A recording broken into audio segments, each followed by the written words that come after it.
ವಿಶ್ವದಾದ್ಯಂತ ಎಲ್ಲ ಮಾನವರು ಹೊಸ ವರ್ಷದ ಹರುಷದಲ್ಲಿರುವಾಗ ಕ್ರೈಸ್ತ ಭಕ್ತಾದಿಗಳಾದ ನಮಗೆ ವಿಶೇಷವಾಗಿ ದಿನ ದೇವರಿಗೆ ಸ್ತುತಿ ಸ್ತೋತ್ರ ವಂದನೆಯನ್ನು ಸಲ್ಲಿಸುವಂತಹ ದಿನ.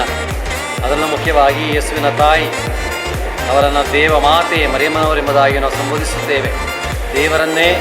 ದೇವರ ಏಕಮಾತ್ರ ಪುತ್ರರನ್ನೇ ತನ್ನ ಉದರದಲ್ಲಿ ಗರ್ಭಧರಿಸುವಂತಹ ಆ ಒಂದು ಸೌಭಾಗ್ಯವನ್ನು ಮರಿಯಳಿಗೆ ದೇವರು ಕರುಣಿಸಿದರು.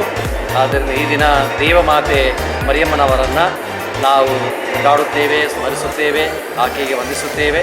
ಹೀಗಿರುವಾಗ ಈ ದಿನ ನಮ್ಮ ಎಲ್ಲ ನಾಡಿನ ಸಮಸ್ತ ಜನರಿಗೆ ಹೊಸ ವರುಷದ ಶುಭಾಶಯಗಳನ್ನು ಕೋರುತ್ತೇನೆ.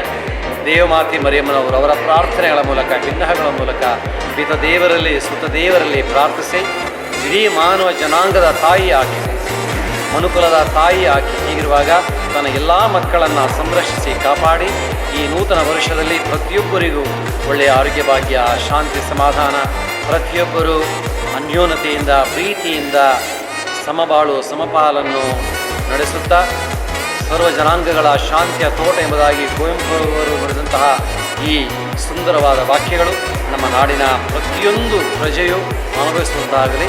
ಮತ್ತೊಮ್ಮೆ ನಿಮಗೆಲ್ಲರಿಗೂ ಈ ನೂತನ ವರ್ಷದ ಶುಭಾಶಯಗಳನ್ನು ಕೋರುತ್ತೇನೆ. ನಿಮಗೆಲ್ಲರಿಗೂ ನನ್ನ ಧನ್ಯವಾದ.